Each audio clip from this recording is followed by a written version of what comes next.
Hey, good morning. Today I'm going to be recording just some of the moments of my day as a counselor. Just woke up at 5:30 this morning, got here to the office at 7 o'clock. My first client, a male 17-year-old, was feeling nauseous today, so he canceled.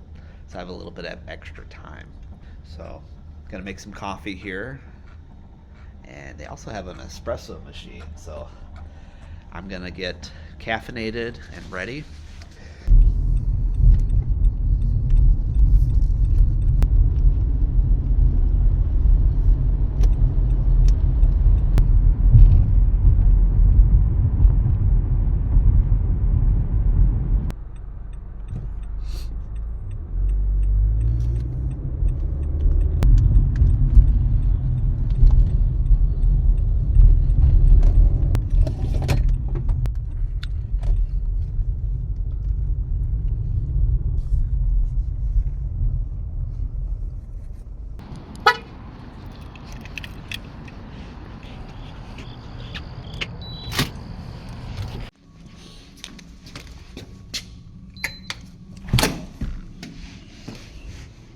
This is where I'm at today. I'm at Crosswinds Counseling, and this is their corporate office lobby.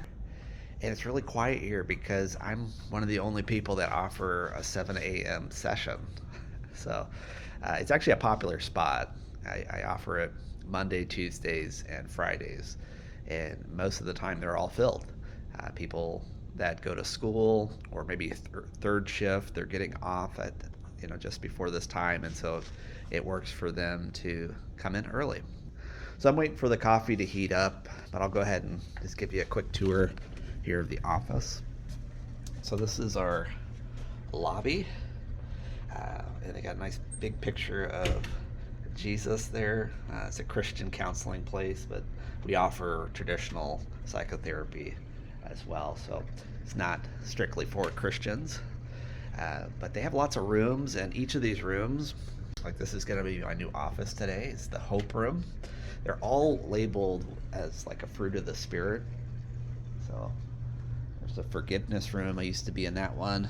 This is my old office, the Peace Room. This is my office Monday, or yeah, I guess this will be my office today, Monday and Tuesday. Today's Monday, right? So this is the Joy Room, and I like this room. It's used to be their CEO's office, but when they moved the counseling over here, this is for people that work with families and couples. So I have this Monday and Tuesdays when I come here. And the rest of the office, it's back there. There's our printer, so I'll be using that here in a moment. And then there's some restrooms and the back door where I come in. I'll be filming throughout the day and just kind of showing you a little bit of a day in the life of a therapist.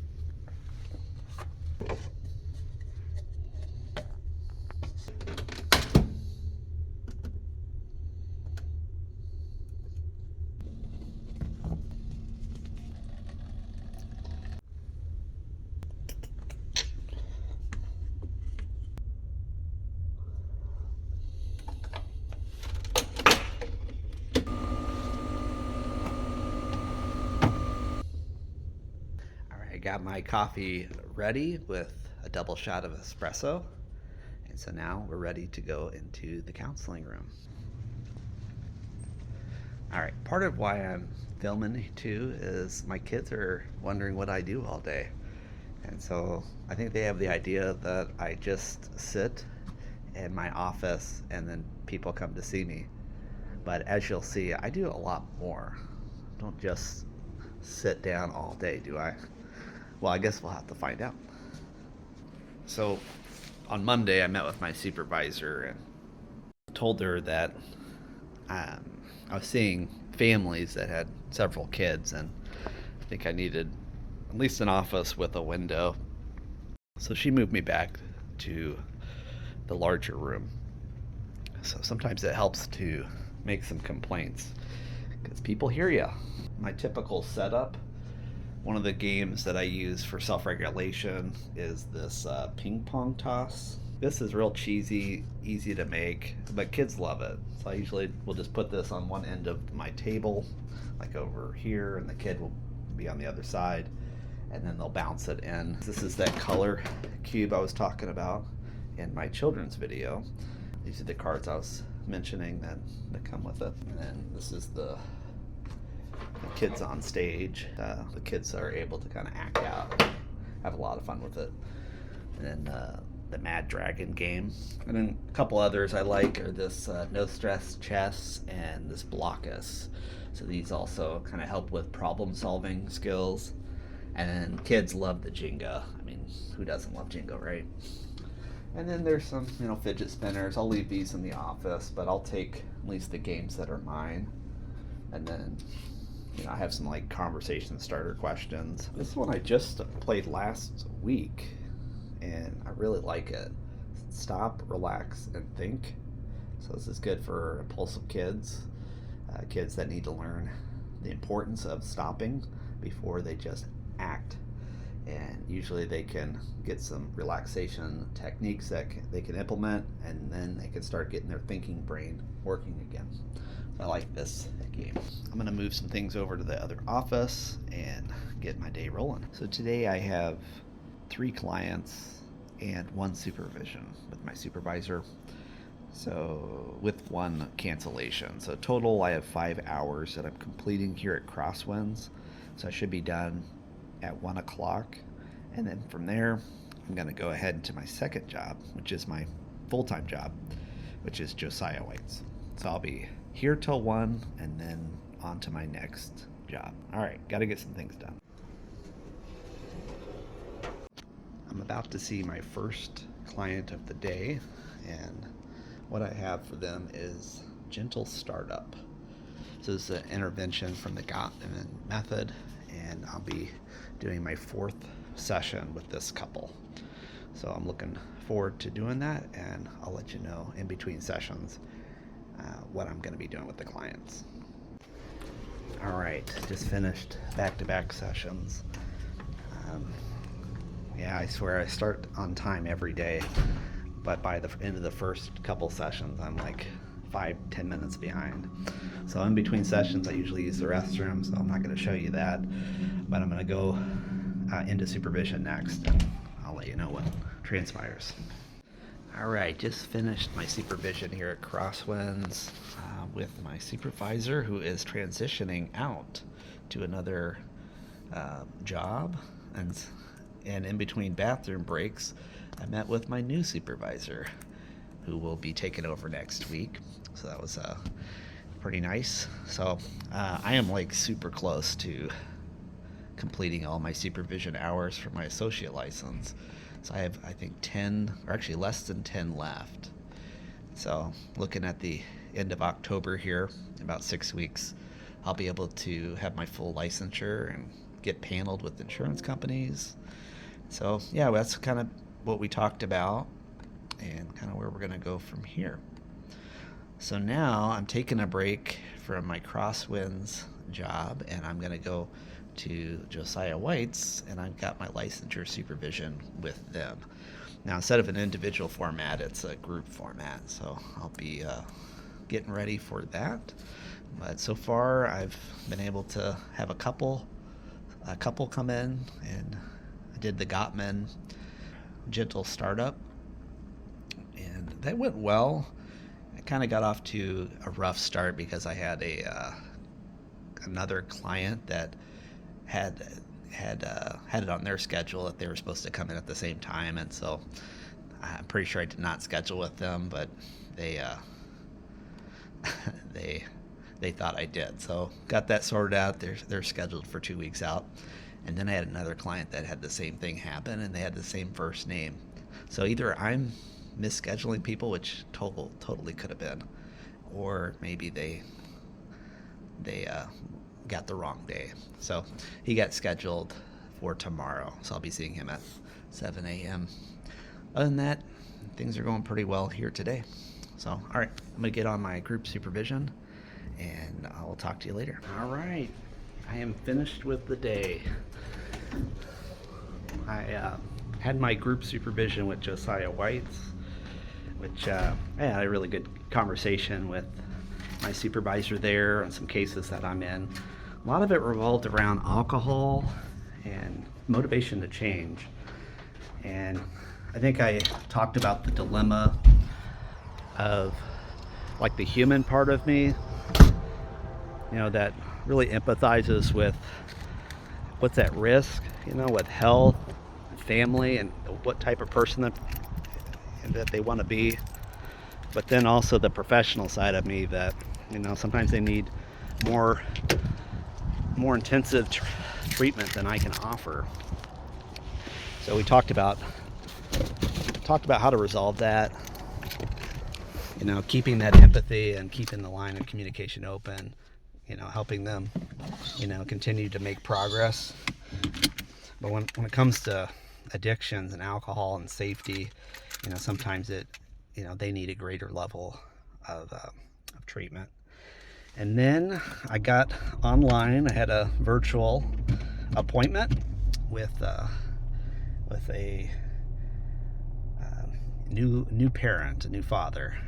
Well, yeah, she's a year now, but I had a good conversation with him, and just some issues related to managing your partner's emotions. And I used some ACT techniques with him of the uninvited party guest. And really, when it comes to this upcoming vacation, not making it about this uninvited guest, this Aunt Crabby that might show up, of his partner's reactions. And yeah, it was really, I think, poignant. It seemed to be right where he was at. And I was telling him that, a lot of what I do is improv, off the cuff. And I have things that I prepare sometimes in mind with clients, but I find meeting them where they're at and then helping bring understanding and helping it to click is my gift set. So now I am going to get a quick bite to eat, going to Chipotle, and I'm going to grab that, and then I'm going to head down to Decatur area. It's about a 35-minute drive, and I'm going to start with my Josiah White's caseload. So I've got 3 clients that I'll be seeing, each at different parts of Adams County. And yeah, I'll fill you in as I am en route to the next client.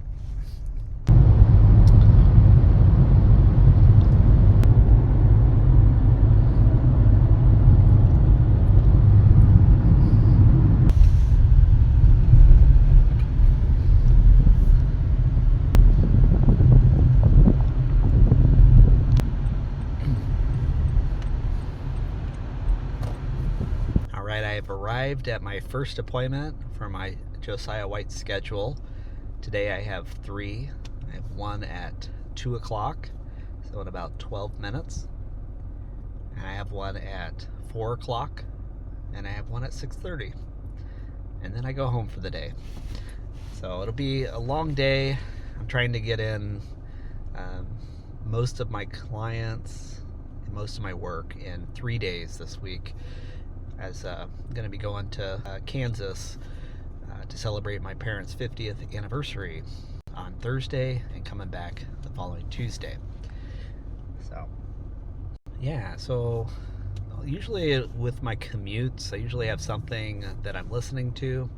So sometimes a book that I might be listening to, maybe a podcast that I might be interested in. And lately I've been going through some training materials as part of certification. So I did one on DBT earlier in the summer, and now I'm in the middle of one on ADHD. So I was listening to about a half hour from Ari Tuckman, and yeah, he was talking about neurology and psychology behind ADHD. So it's like a 3.5 hour talk. So I break those up in segments whenever I'm commuting, and yeah, I get through it. So yeah, he was talking about how to help people with ADHD to be honest with themselves, to own their lives. And I think he does it in a creative way, that honors the experience of somebody with ADHD, while also helping them to move away from excuses and getting to a place of taking responsible action. He also was talking about the lies of ADHD, and I could relate to a lot of those. I think a lot of people can, such as, I'll do it in a minute. I mean, how many times have I heard my kids say that, and then they continue to play their video games, and that minute turns into a half hour. So I never really thought of that as a lie, but I could see where he's coming from, that it kind of is a lie, that that you're not really going to do it in a minute. But I think those with ADHD are more unintentionally lying, if that makes sense. Like one of them was, I don't need to write it down.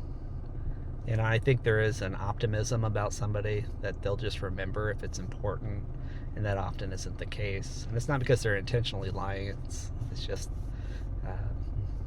feeling like, well, if I write it down, then I'm kind of shining a spotlight on the fact that I'm forgetful. But if you watch me in my sessions with people, I have my tablet in front of me and I write down almost everything that would be relevant, that I would want to remember. And it's not that I have to refer to it later, that I'm going to forget it, but it's just a good habit to be in. And I think it also communicates to people that you're taking what they're saying seriously, which I do, and I want to remember.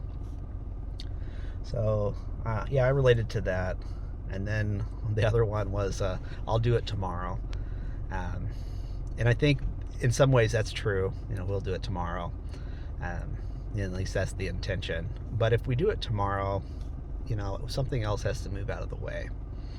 And often it doesn't get done. So, yeah, I'm trying to find more ways to help people with ADHD. And I think the course, it's 41 hours. And I'm about a third of the way through it. So, I'm getting into Josiah White's mode. Now, for those that may be interested, Josiah White's is not traditional counseling. Even though we do individual couples and families, we're working with families that are involved with DCS, or the Department of Child and Safety. And so these families have concerns there. So some of it's substance use, domestic violence, maybe excessive discipline. There might be an array of issues. Sometimes mental illness could be a factor, or maybe disorganization in the home, neglect, suspicion of child abuse. There's really a range of concerns. But these are different than cases where the child is endangered, where they need to remove the child and put them in foster care or an appropriate place. So family preservation is the service that it's called, and the aim of family preservation is to keep the family together as they address those concerns. So I've been doing this coming up on 2 years, and I really enjoy this work. It's different than sitting down in an office with somebody or sitting across a computer with somebody doing counseling. But at the same time, it's really enjoyable. I get this person I'm going to meet in their trailer, and the kids will be probably present, and there'll be a lot of distractions. And on some ends, those aren't conducive for therapy. But it's the relationship, and I think that there's a big payoff both for me and for them as far as working together, building that therapeutic relationship, and coming alongside of them and helping them address those concerns, but also improve their life. And so I've closed out several cases and kind of had that big payoff. But sometimes it doesn't always feel like that. They're not always willing, but because they're kind of voluntold, if that makes sense, where they volunteer to be a part of Family Preservation Service so that they don't have a CHINS case where they would have to be mandated by the court, and they don't have their children removed from their care. So they have a lot of motivation, but not necessarily by choice. So yeah, it's a difficult situation for them because they need help. Many of them do, but maybe they couldn't access help. I've had a lot of cases where they knew that there were issues and they were going to go to couples counseling, or they were going to go to a substance use treatment facility, and those things just didn't happen. So it's a good situation to be in for them, in that they get the help that they need, and they service providers actually go to their house. So I don't mean to give too much of a plug here, but just some perspective on what I do. Yeah, so I'm gonna go ahead and get ready, and I'm gonna meet with them in about 5 minutes, and I'll let you know how it goes. All right, I am heading out from that appointment, and I am going about 20 minutes south to my next appointment in Adams County. And on this client, I used a lot of motivational interviewing to help build motivation to change alcohol use. This person is also in a very dire situation, like health-wise. Just found out some news and related to alcohol, and I think that helped move the ball forward for him.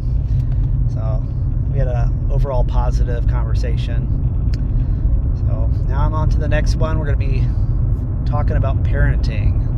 So I'm looking forward to being with this gentleman and his children, and I'll update you after that.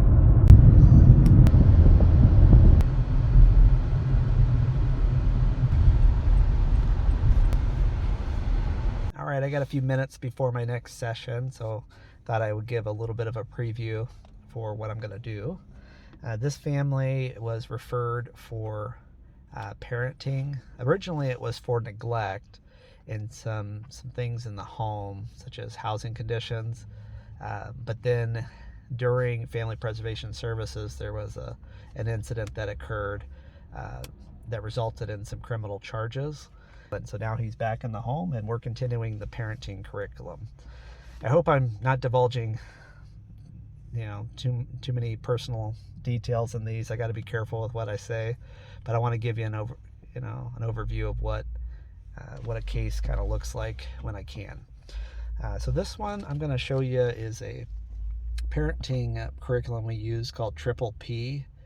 And so this has a workbook, which this is a parent workbook for kids between the ages of 4 and 11. And then we have a teen version for 12 through teenagers.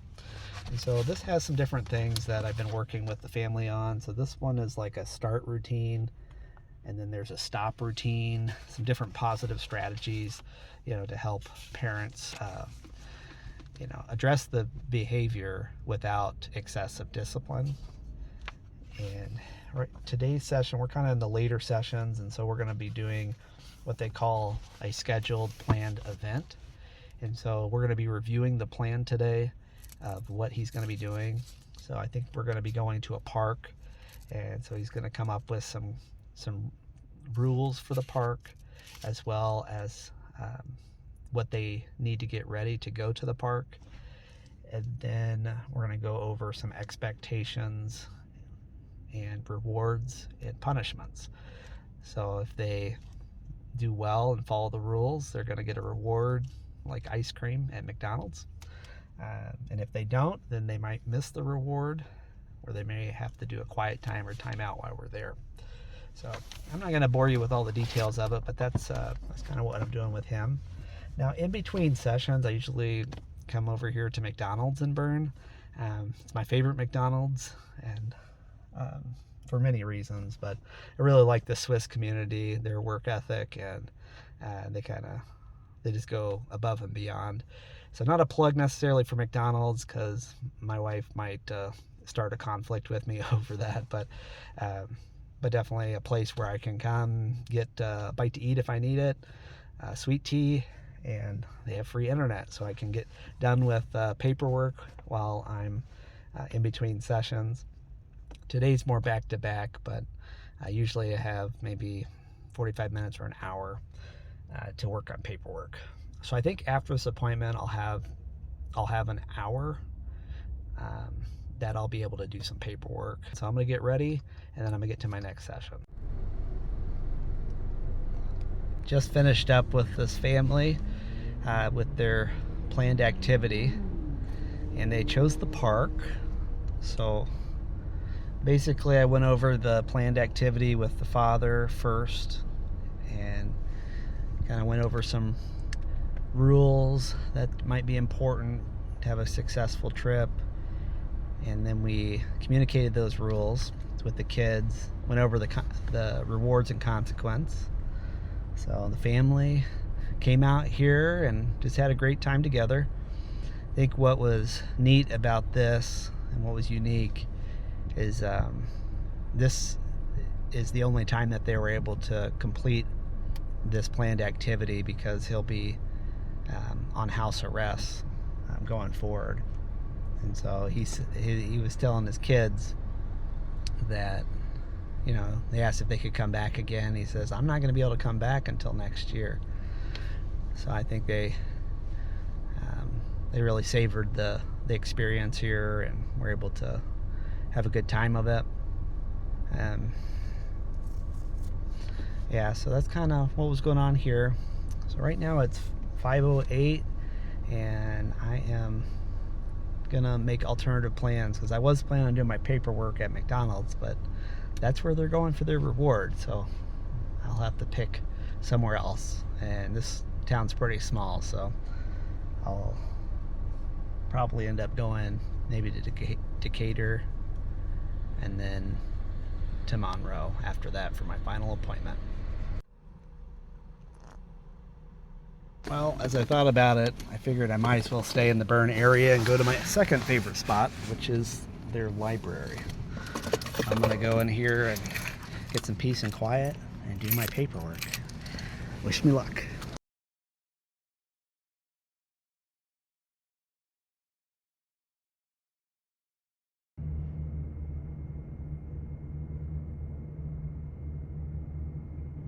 Well, it looks like the library closes at 6, so I got to leave 15 minutes earlier than I expected. So I didn't get everything I wanted done, but I got a good dent. I got, I think, 5 notes done in 45 minutes. Now, which, I don't know, it's kind of usual for me. So I'm on my way to a town called Monroe, and I am going to visit an Amish family who is involved due to alcohol. And this is another family preservation case where the family has entered a voluntary program. And for this one, they wanted services specifically to address the problems with drinking. However, we're at the beginning of the case, and we haven't really established a real good therapeutic relationship yet. And so it's kind of been an awkward situation between the service providers and this family. So we're trying to communicate that we're here to help, and they volunteered for the services, but that doesn't necessarily mean that they're gonna necessarily be as cooperative and open as somebody who comes to a private practice or seeking counseling to change. So it makes for some challenging work, and so I'm gonna head there. It's right now it's 6 o'clock, so it only takes about 15 minutes to get to this town. So I may have a few minutes before, and I can kind of go a little bit more in depth in what I'll be doing.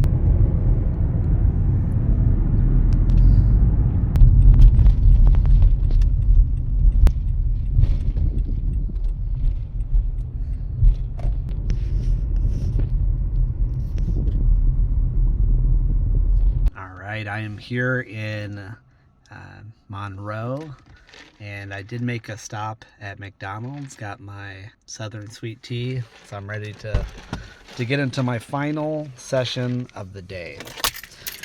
Now, I'm a few minutes early here, so thought I would hang out here downtown Monroe, which is about like 6 shops here. They got some neat shops. I mean, they got a nice fashion shop, they got a little coffee shop, a little place to grab something at the market. I like to come down here. Sometimes I walk and get a little exercise if I have a session around here. And I also like to pray. Praying's a way that I cope with all the difficulties I face during the day. And so you might catch me out here talking to myself like a crazy person, but really I'm praying and kind of just processing my thoughts and feelings. And so I'm gonna take just a few minutes here and walk, get my blood flowing, and kind of talk through the case that I have going in just a few minutes.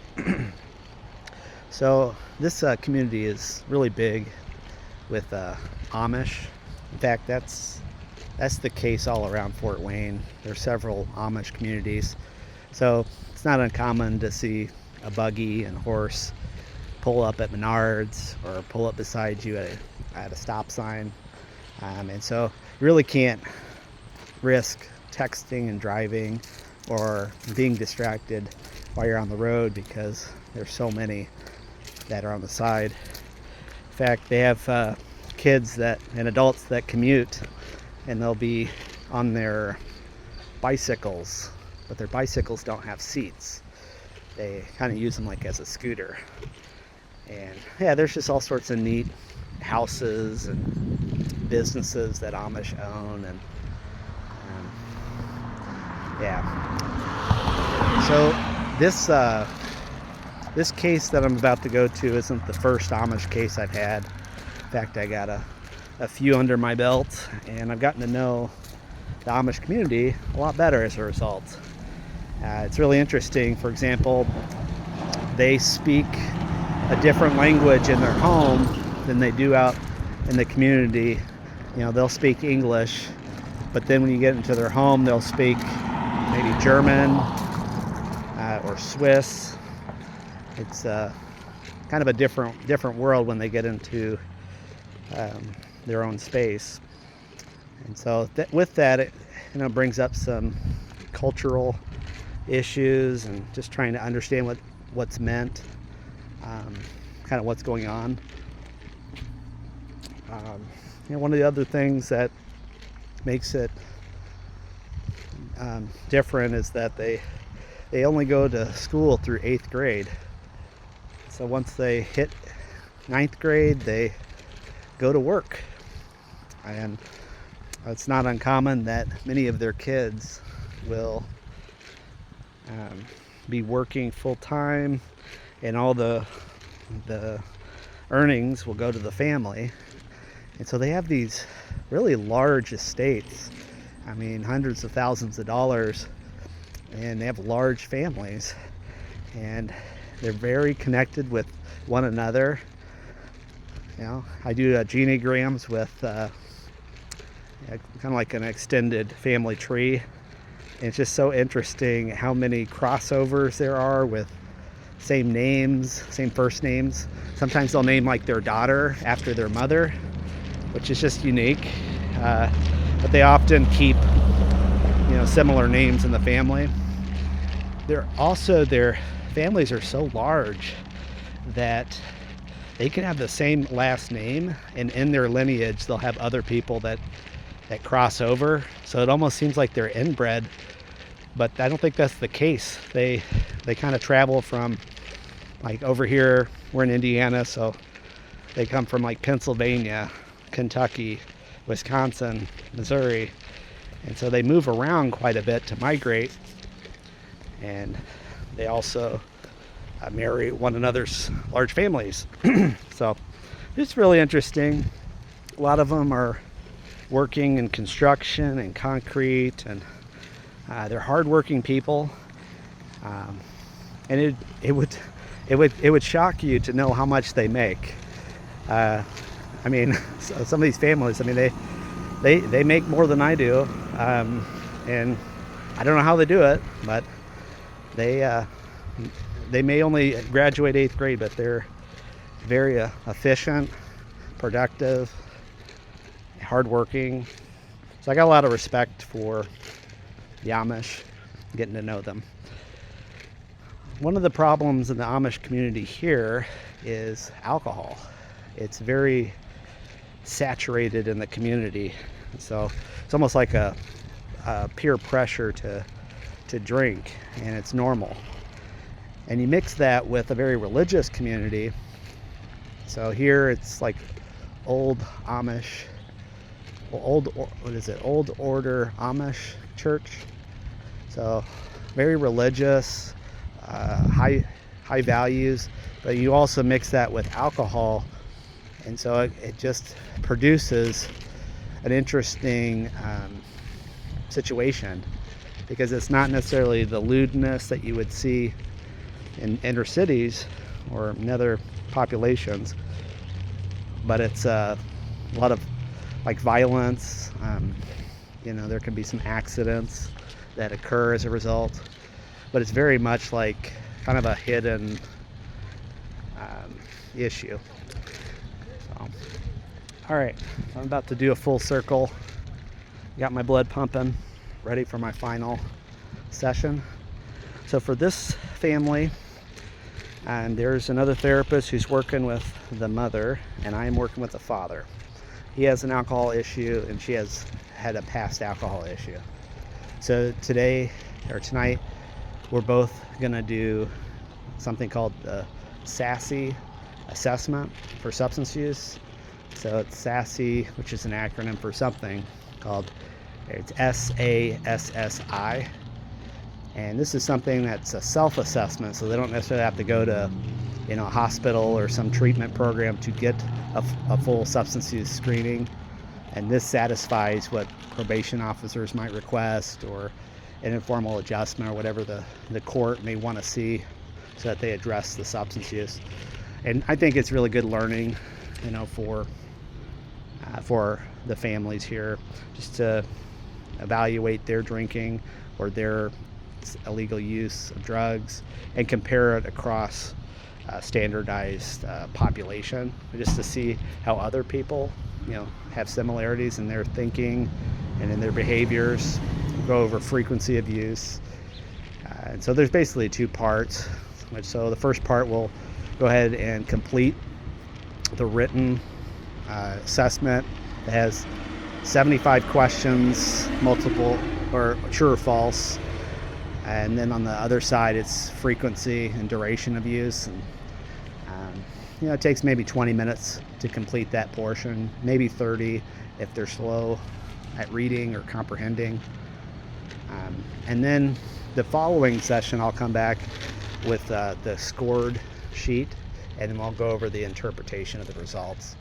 So I find it valuable, and I enjoy having these conversations with clients. So yeah, that's what I'm gonna go do.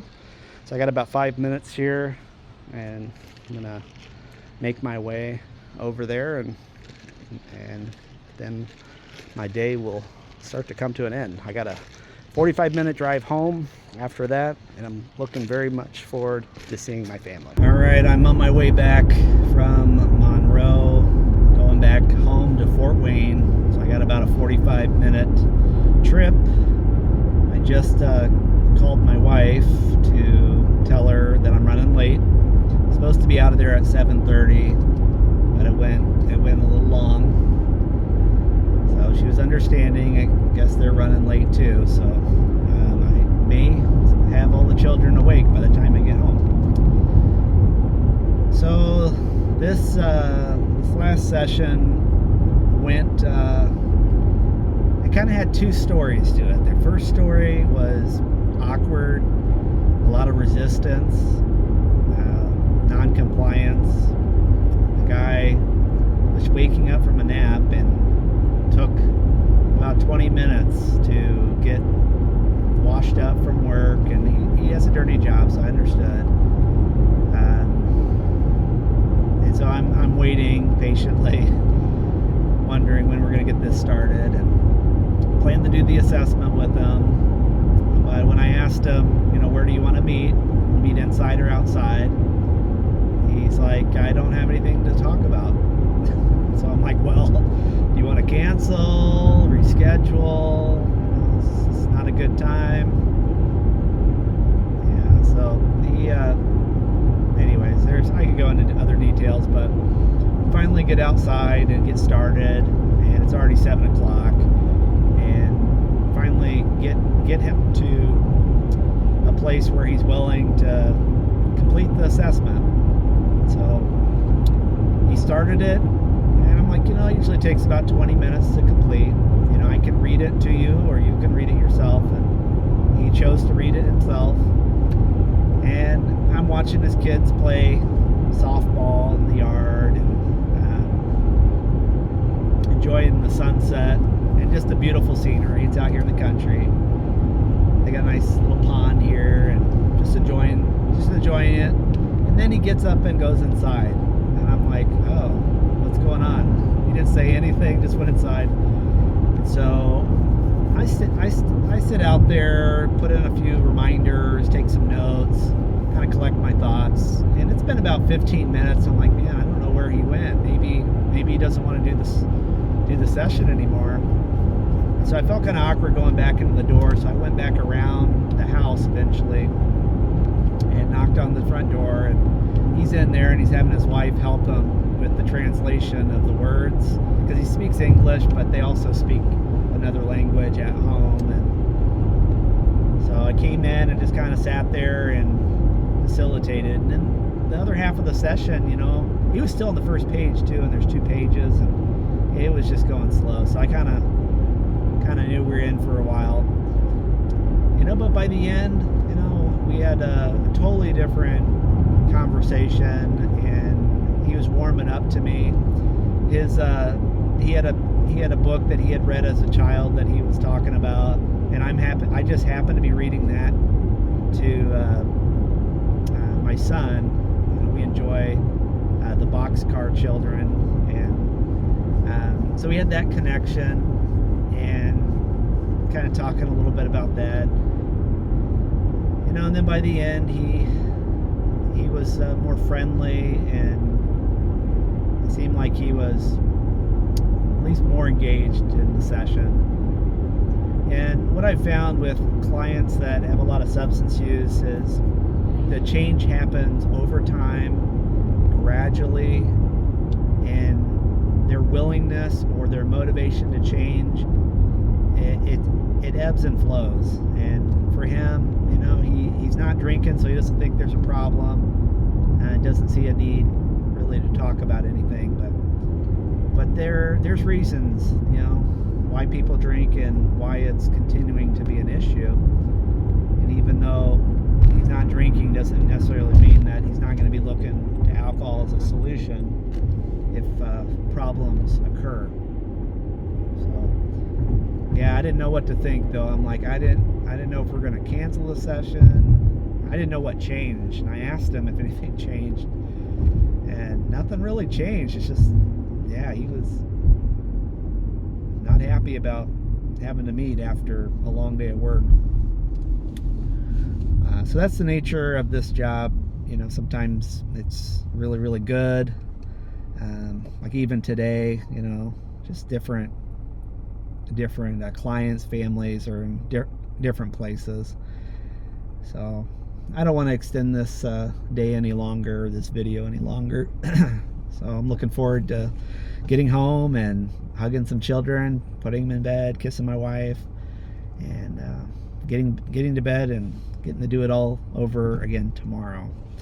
So tomorrow I'm waking up at 5:30 again. I got a slate of clients at Crosswinds in the morning and early afternoon, and then I have I think I just have one client for Josiah White's tomorrow late afternoon, early evening. and I'll be catching up on paperwork and whatnot tomorrow, but I won't nearly have as late of a night. So usually I'm not gone. It'll be let's see, I left the house at 6:25, so I'll get there about 8:40. So about a 14-hour day. Not all of it's work, but it's time away from the kids. So yeah, but I'm doing all that so that I can go on vacation on Wednesday. We're gonna pull an all-nighter and travel to Kansas and visit my family. So looking forward to that. So all right, I'll focus on the road and get home. This is my favorite part of the day. Is coming home to my family. Usually it's a little earlier and everybody's awake, so I don't know who will be awake. I've been listening to some good old music, kind of getting in some unwind mode. Yeah, so we'll pull in here and see if anybody greets me. If not, that's okay too. Hey, how are you? Well, somebody's excited. Hey, how are you? Oh, excited? How are you, Joey? How are you? Anybody else home? Howdy. Oh. Howdy, partner. Oh. What's going on, Cole? Hi, Daddy. How you doing? You're excited. Hey. Don't jump. How are you? Good. Did you miss me? No,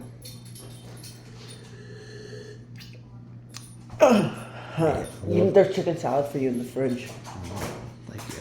It looks like they're reading up there. Hurry down.